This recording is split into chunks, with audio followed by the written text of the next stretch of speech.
Sakhi the house of Kanchi weaves Telangana Andhra Pradesh. నమస్తే రమగారు. నమస్తే జయ.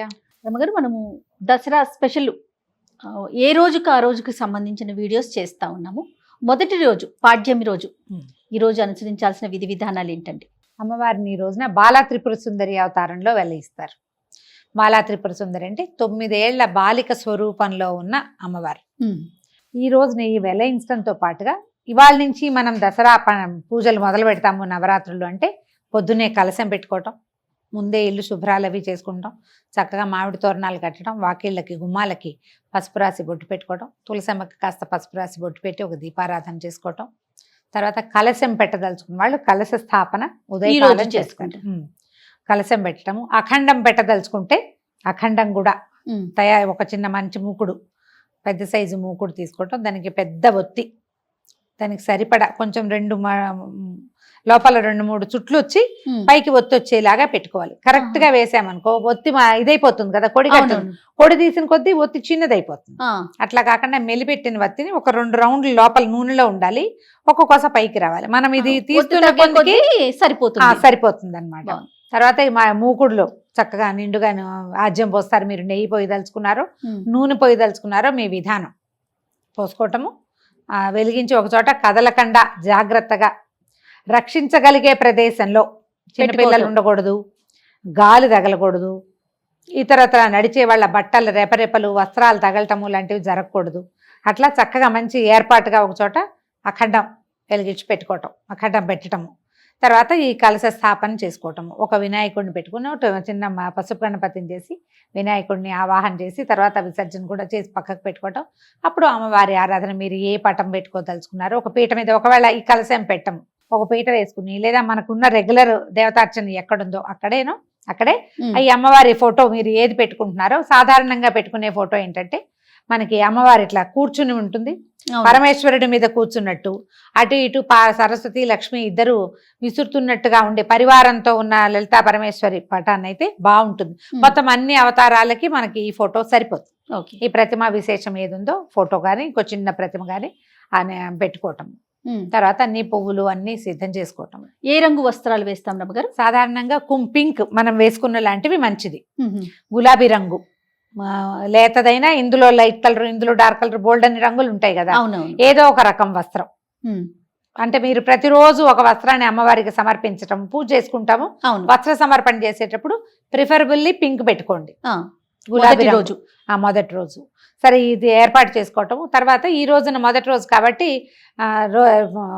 స్టార్ట్ చేస్తున్నాం కాబట్టి కొంచెం బాగా గ్రాండ్గా చేయాలని భావిస్తే కనుక మీరు పులిహోర, పాయసము అలాంటివి చేసుకోవచ్చు. అమ్మవారికి ప్రత్యేకంగా నివేదించేది ఏంటంటే ఇవాళ కట్టి పొంగలి, తర్వాత కేసరి, ఈ 2 నివేదన చేస్తారు. మీరు ఇంకా చాలా చేయొచ్చమ్మా. పాలు పళ్ళు పెట్టుకోవచ్చు.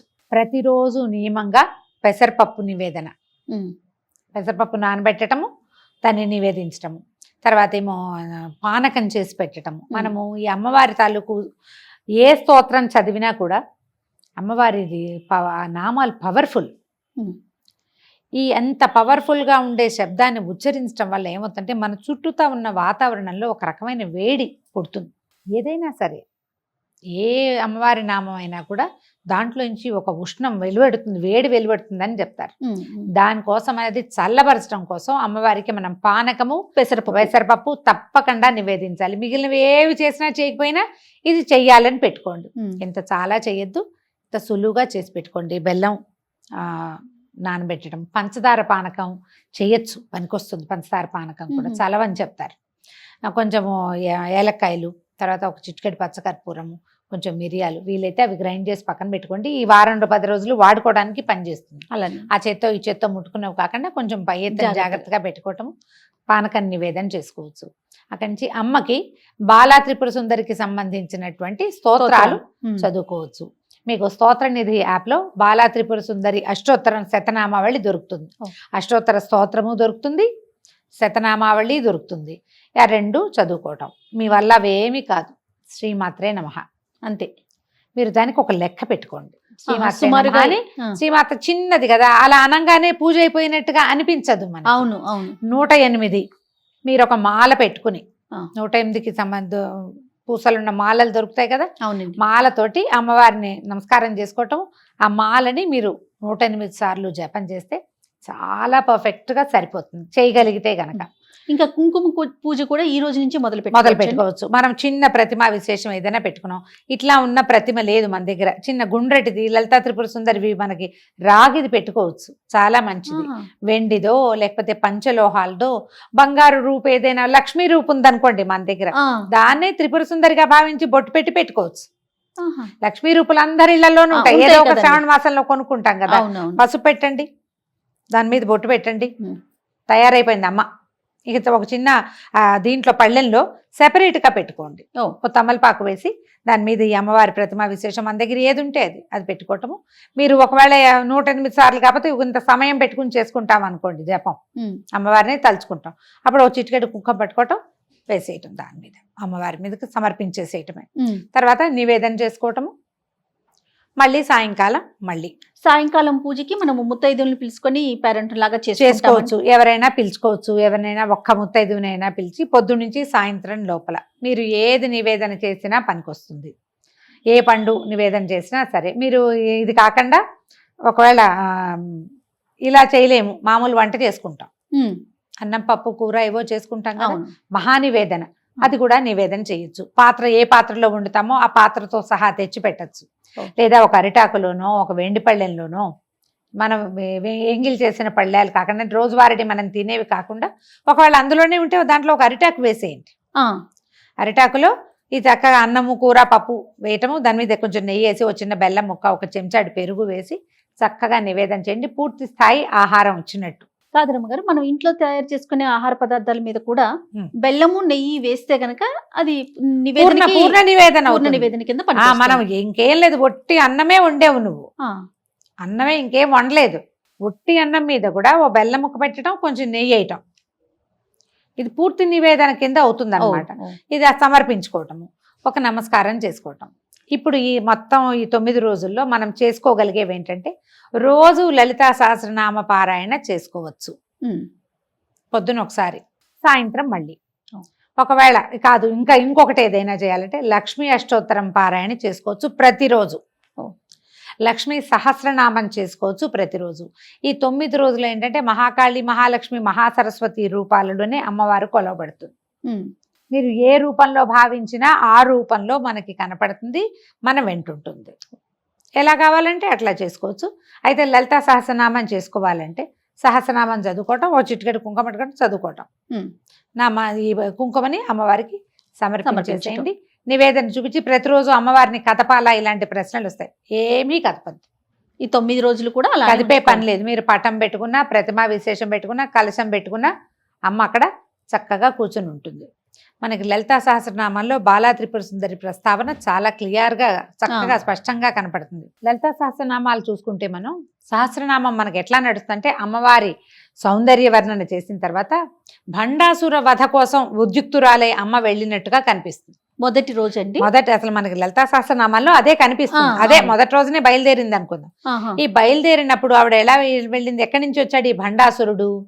పరమేశ్వరుడు మన్మథుణ్ణి దహించినప్పుడు ఒక బూడిద కుప్ప అయిపోయాడట మన్మథుడు. బూడిద కుప్ప అయిపోయేసరికల్లా ఆవిడ రతీదేవి శోకించింది, అయ్యో నీకు వివాహం చేసి నీ వల్ల సంతానం పొందాలి, సంతానం వల్ల తారకాసుర సంహారం జరగాలని ఇంత పని చేస్తే మన్మథుడినే భగ్నం చేశాడే భగవంతుడు. శివుడు ఏం చేశాడు, మన్మథుడినే భగ్నం చేశాడు కదా. ఇలా అయ్యిందని ఆవిడ దుఃఖిస్తే అమ్మవారు ఆమెకి ఏం చెప్పింది, ఏం పర్వాలేదు, నీకు కనిపిస్తాడు, అనంగుడుగా ఉంటాడు, శరీరం లేకపోయినా వాడు ఉంటాడు, అతను మన్మథుడు ఉంటాడు, నీ వరకు రతీదేవికి మాత్రం సాకారంగా కనపడతాడట అని చెప్పి వరం ఇచ్చింది. అయితే ఈ బూడిద కుప్పలా పడిపోయింది కదా, ఈ కుప్పలా పడిపోయిన బూడిదని ఈ పరమేశ్వరుడి యొక్క వెనకాల ఉంటారు కదా శివగణాలు, ఆ గణాలలో ఒకడు దాన్ని ఇట్లా ప్రతిమలాగా చేశాడు, ఒక బొమ్మ చేశాడట ఆ బూడిదతోటి. అప్పుడు అయ్యో అన్నారు, భండ భండ అన్నారు, ఇదేమిటి అని. ఆ భండు ఆ బూడిదతోటి తయారు చేయబడిన వాడు ఒక రాక్షసుడుగా మారాడు. శివుని దాంతో చేసిన వాడు శివుడు కాల్చిన బూడిద మన్మథుడి బూడిదే అది. కానీ మన్మథుడికి శరీరం వచ్చేసి ఇది అవశేషం కదా, ఈ అందుకని బూడిదలో చేతులు పెట్టి ఆడకూడదు అలాంటివి చెప్తారు కదా పెద్దవాళ్ళు. ఎందుకు ఈ భండాసురుణ్ణి సంహరించడానికి లలితా త్రిపుర సుందరి తన సైన్యంతో సహా వచ్చింది. అందులోనే మనకి వారాహి వాళ్ళందరి స్వరూపాలు కనపడతాయి. లలితలో కనిపిస్తుంది ప్రత్యేకంగా. ఈ భండపుత్ర వధోద్యుక్త బాలా విక్రమనందిత అని ఒక నామం ఉంది. భండుడి యొక్క కుమారుణ్ణి సంహరించింది అమ్మవారు. ఏది కుమారి రూపంలో బాల విక్రమనందిత అని చెప్తారు. బాల యొక్క విక్రమాన్ని చూసి సంతోషించింది అమ్మవారు. అమ్మవారి పుత్రికగా చెప్తారు ఈ బాలా త్రిపుర సుందరిని. మనం ఏమనుకుంటే ఆమె యొక్క బాలిక రూపం అనుకుంటాము, ఇట్లా చూపిస్తారు. మనం ఎట్లాగైనా చేయొచ్చు. ఓకే. అయితే ఈ రూపాన్ని మనం ఎట్లా ఆలోచించాలి? ఒక 9 సంవత్సరాల చిన్న కన్యకా స్వరూపం. మనకి ఫోటోలు కూడా కనిపిస్తాయి. చక్కగా పట్టుకుని వస్త్రాలు అవి చాలా ముచ్చటగా ఉండి లంగా జాకెట్ వేసుకుని జడ ముందుకు వేసుకుని ఉన్న బాలా స్వరూపం ఎంత అత్యద్భుతంగా ఉంటుందో. అవును. అమ్మవారి యొక్క ప్రార్థనా శ్లోకం ఏదైనా ఒకటి తీసుకుని బాల చదువుకోవచ్చు నెంబర్ ఆఫ్ టైమ్స్. మీరు 108 పెట్టుకోండి. ఒక శ్లోకం చెప్తారా రమ్మగారు? చెప్తాం. అరుణ కిరణ జాలై రంజితా సావకాశ విధృత జపవటీకా పుస్తకా భీతిహస్త ఇతర కరవరాఢ్య ఫుల్ల కల్హార సంస్థ నివసతు హృది బాల నిత్య కళ్యాణశీల. ఇది ఒక శ్లోకం. ఇందులో ఇంకొకటి ఉంది. మాలాశ్రుణి పుస్తక పాశహస్తాం బాలాంబికాం శ్రీలలితా కుమారీం కుమార కామేశ్వర కేళిలోలాం నమామి గౌరీం నవవర్ష కన్యాం. శ్లోకంలోనే నమామి గౌరీం నవవర్ష కన్యా, 9 ఏళ్ల కన్యకా స్వరూపంలో ఉండి కామేశ్వర కేళిలోల కామేశ్వరుడితోటి ఆడుకునేందుకు సంతోషించేటువంటి అమ్మని నేను కొలుస్తాను. శ్లోకంలోనే చెప్పబడింది. ఈ 9 ఏళ్ల కన్యకా స్వరూపంలో ఉన్నటువంటి బాలని ఈ తొలి రోజున మనం అర్చన చేస్తాం. మీరు ఇదంతా చెయ్యం, ఒట్టి నమస్కారం, దీపారాధన చేయండి, పంచోపచారాలు చేయండి, దీప ధూప నైవేద్యాలు అంతే. మధ్యలో గంధ పరికల్పన, పుష్పం కానీ గంధం కానీ పరికల్పన చేయండి. పువ్వులు పెట్టండి. పువ్వులు పెట్టడం, దీపం ధూపం నైవేద్యం, నమస్కారం. ఆ నమస్కారంతో ఏదైనా ఒక్క ప్రార్థనా శ్లోకం.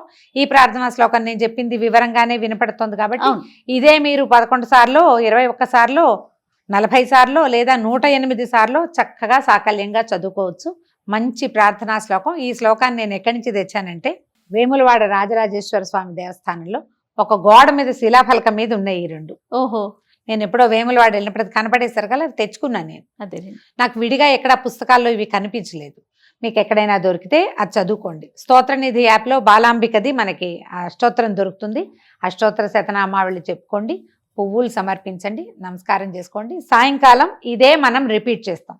ఉదయం ఒట్టిగా నమస్కారం చేసుకుని లలితా సహస్రం ఏదో చదువుకుంటే సాయంత్రం ఈ విశేష సేవ ఉంది కదా, ఏదైతే మనం బాలాంబికకి చేసుకుంటామో అది చేసుకుని నమస్కారం చేసుకోవటమే. మళ్ళీ రేపొద్దున ఇంకొక దేవతామూర్తిని అర్చన చేసుకుంటాం. సంతోషం గారు. నమస్తే. నమస్తే. Anchors Jewelry courtesy by Mukunda Jewelries.